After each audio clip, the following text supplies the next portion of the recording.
السلام علیکم ورحمۃ اللہ وبرکاتہ۔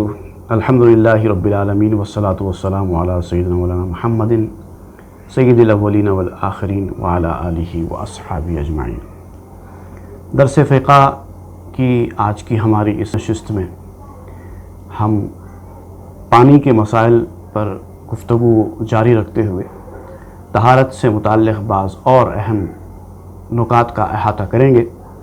گزشتہ کی کلپ میں جو کہ طہارت کے بیان کے سلسلے کی پہلی کلپ تھی، اس میں ہم نے ابتدائی چند باتیں آپ کے سامنے رکھی تھی، اسی تسلسل میں چند اور باتیں آپ کے سامنے رکھیں گے۔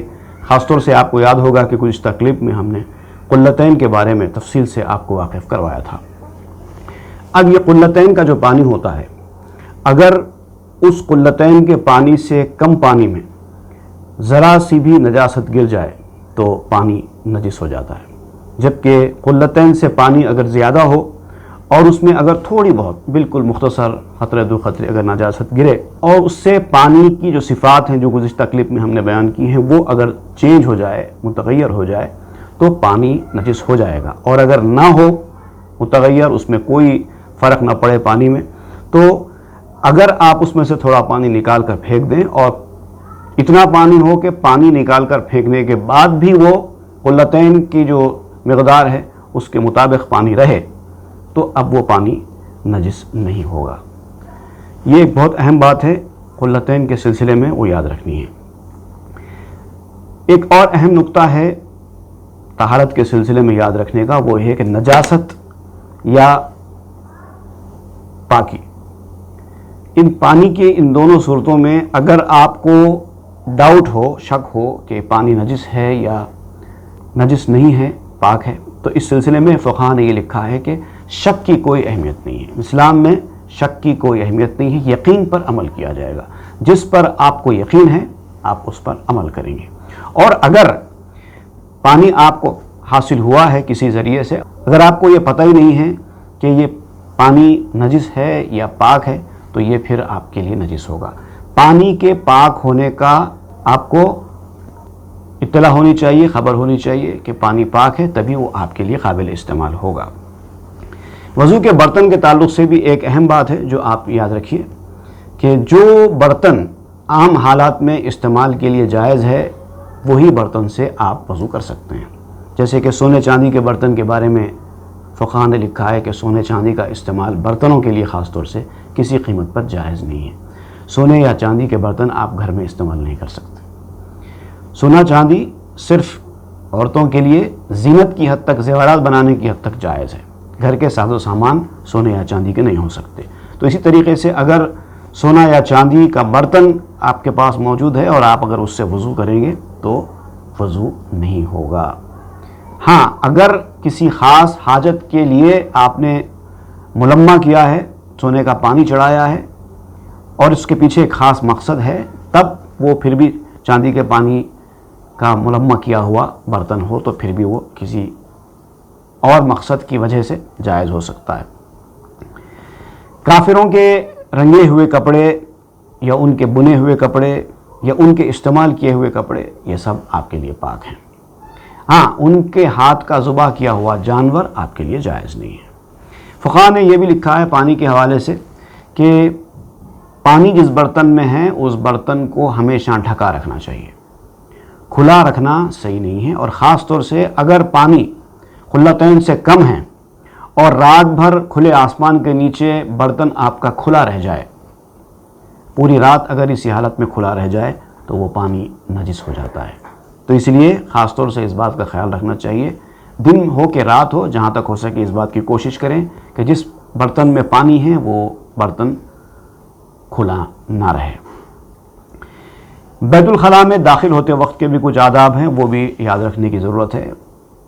فقہاء نے لکھا ہے کہ بیت الخلاء میں داخل ہوتے وقت بسم اللہ پڑھیں، اور بسم اللہ پڑھنے کے بعد اعوذ باللہ من الخبث والخبائث یہ پڑھتے ہوئے بیت الخلاء میں داخل ہوں، اور جب واپس آئیں تو یہ دعا پڑھیں، غفرانک الحمدللہ الذی اذھب عنی الاذی وعافانی، یہ پڑھیں۔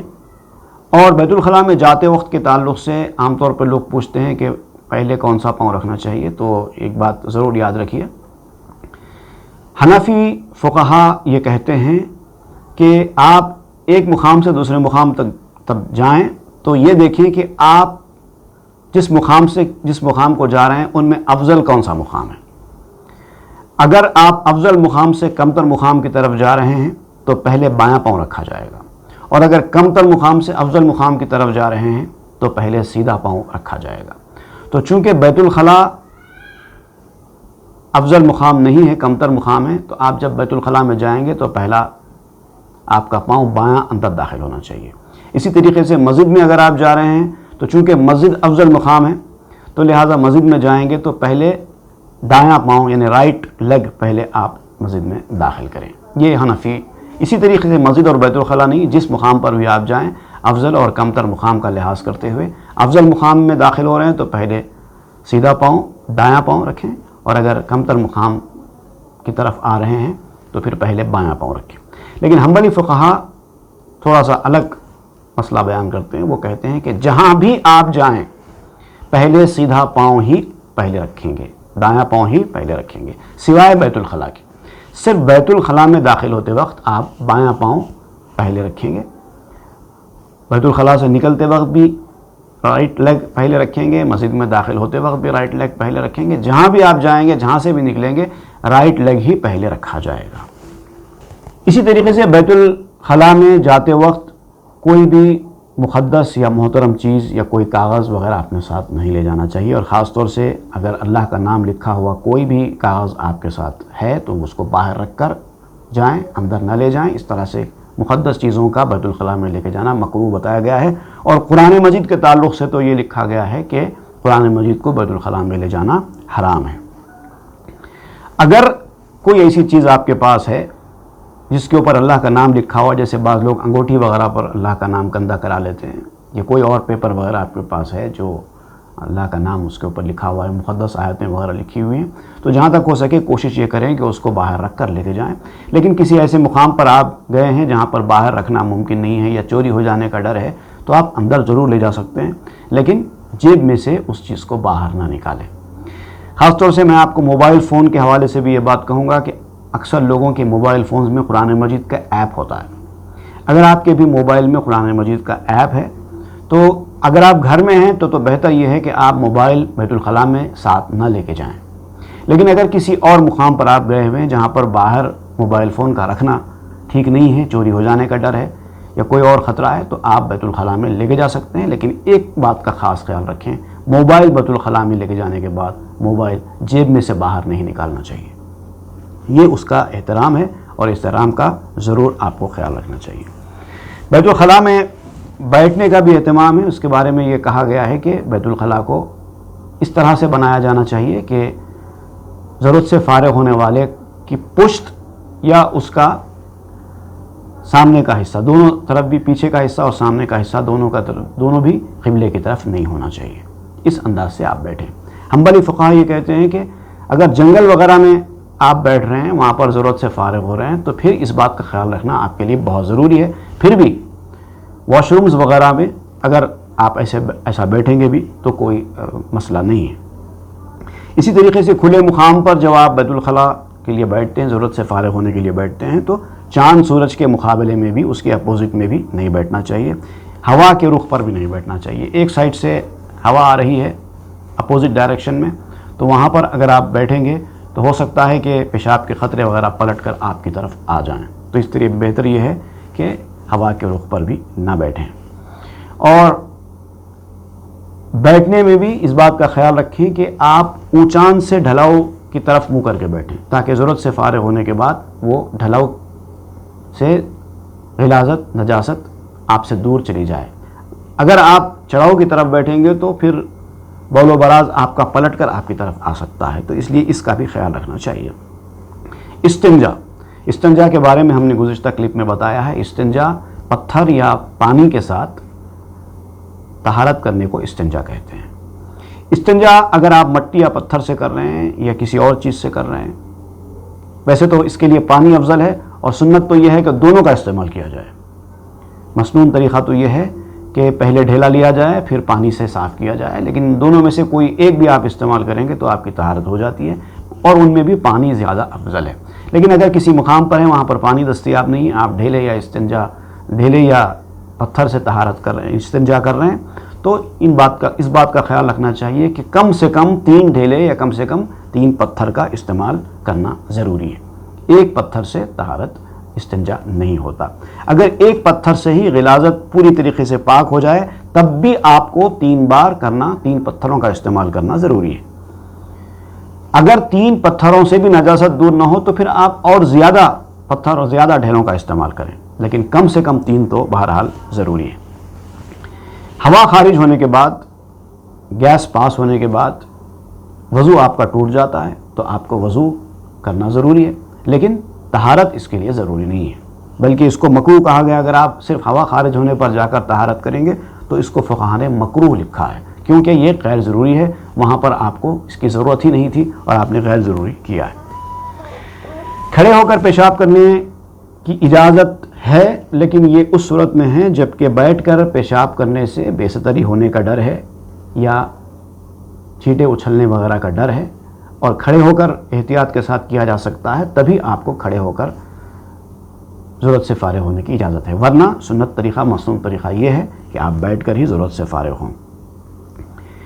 استنجا کرنے سے پہلے، طہارت کرنے سے پہلے غسل کرنا یا وضو کرنا صحیح نہیں ہے. پہلے استنجا کریں، پہلے اپنے آپ کو پاک کر لیں، اس کے بعد پھر غسل اور وضو کریں گے تو آپ کا غسل اور وضو درست ہوگا. ہاں، وضو اور غسل کر لینے کے بعد اگر آپ کو پتہ چلا، حالانکہ آپ نے استنجا کر لی تھی، لیکن غسل یا وضو کرنے کے بعد آپ کو پتہ چلا کہ جسم کے کسی مقام پر نجاست رہ گئی ہے، تو آپ نجاست صاف کر لیں، کیونکہ بغیر وہ صاف کرے کہ نماز نہیں ہوتی. لیکن آپ کا وضو اور غسل دونوں برابر ہو گیا، پھر سے آپ کو غسل یا وضو کرنے کی ضرورت نہیں ہے. ضرورت سے فارغ ہونے کے آداب کے تعلق سے یہ بھی فقہاء نے لکھا ہے کہ کسی جھاڑ کے نیچے جو میوے کا درخت ہے وہاں پر بھی آپ ضرورت سے فارغ نہیں ہونا چاہیے، اس کو حرام لکھا گیا ہے. اسی طریقے سے اگر میوے کا درخت نہیں ہے لیکن لوگ وہاں پر آرام کرتے ہیں، سایہ دار جھاڑ ہے، لوگ وہاں پر ریسٹ کرتے ہیں یا بیٹھتے ہیں، تو ایسے مقام پر بھی آپ ضرورت سے فارغ نہیں ہو سکتے. اور راستے پر بھی جہاں لوگ چلتے پھرتے ہیں وہاں پر بھی آپ ضرورت سے فارغ نہیں ہو سکتے. مسلمانوں کی قبروں پر یا قبروں کے درمیان، 2 قبروں کے درمیان بیٹھ کر بھی آپ ضرورت سے فارغ نہیں ہو سکتے، یہ بھی حرام بتایا گیا ہے. بیت الخلاء میں بھی زیادہ دیر تک بیٹھنا یہ بہت بری بات بتایا گیا ہے. جیسے ہی آپ ضرورت سے فارغ ہو جائیں، جتنا جلدی ممکن ہو سکے بیت الخلاء سے باہر نکل کر آ جائیں. نجاست 2 قسم کی بتائی گئی ہے، ایک نجاست غلیظہ اور ایک نجاست خفیفہ. نجاست غلیظہ کیا ہے؟ پیشاب، پیخانہ، گوبر، مینگنیاں یا بہتا ہوا خون، بہتا ہوا پیپ، منہ بھر کے قے، یہ بھی نجاست غلیظہ میں شمار ہوتی ہے. شراب، سیندھی، اس طرح کی ساری چیزیں نجاست غلیظہ میں آتی ہیں. اس کی تھوڑی سی مقدار بھی ناپاک کر دے گی. جبکہ نجاست خفیفہ اتنی زیادہ شدت کی نہیں ہوتی ہے. جیسے کہ حلال جانوروں کا پیشاب ہے، جو جانور حلال ہیں آپ کو، اس کا پیشاب اگر ذرا لگ جائے تو یہ نجاست خفیفہ کے زمرے میں آتا ہے. اسی طریقے سے پرندوں کی غلاظت ہے. کسی جھاڑ کے نیچے آپ کھڑے تھے، اچانک کسی کبوتر نے غلاظت آپ کے اوپر ٹپکا دی، تو آپ اس کو جھٹک کر، اگر تھوڑی بہت ہے تو کوئی زیادہ فرق نہیں پڑتا، آپ اس کو جھٹک کر صاف کر لیں، صحیح ہو جائے گا. مگر یہ چیز کا خیال رکھیں کہ کپڑے یا جسم پر یہ اگر تھوڑا لگ جائے تو پھر پاک ہو جاتا ہے. اگر پانی میں گر جائے تو یہ پاک نہیں ہوتا، پانی پاک نہیں ہوتا، پانی نجس ہو جائے گا. برتن میں اگر کتا منہ ڈال دے یا کسی برتن کو کتا چاٹ لے تو اس کا طریقہ یہ بیان کیا گیا ہے کہ اس کو 3 دفعہ اچھی طریقے سے دھوئیں. اور 3 دفعہ دھونے کا طریقہ یہ بیان کیا گیا ہے کہ ہر دفعہ جب بھی آپ دھوئیں گے تو ایک بار دھونے کے بعد اس کو خشک کریں گے، سکھائیں گے، اس کے بعد پھر دوسری بار دھوئیں گے، پھر اس کے بعد خشک کریں گے، سکھائیں گے، پھر اس کے بعد تیسری بار دھوئیں گے. اس طرح 3 بار کم از کم دھونا ضروری ہے. فقہاء نے تو لکھا ہے کہ 7 دفعہ دھویا جائے اور اس میں بھی ایک دفعہ مٹی سے صاف کیا جائے، مٹی سے رگڑا جائے، تب جا کے آپ کا برتن صاف ہوتا ہے. یہ احتیاطی طریقہ یہ ہے کہ آپ 7 بار ہی دھوئیں، 3 پر اکتفا نہ کریں، تب آپ کا برتن پاک و صاف ہو جائے گا. انشاءاللہ مزید باتوں کے ساتھ اگلی کلپ میں حاضر ہوں گے. دعا میں یاد رکھیے. السلام علیکم ورحمۃ اللہ وبرکاتہ.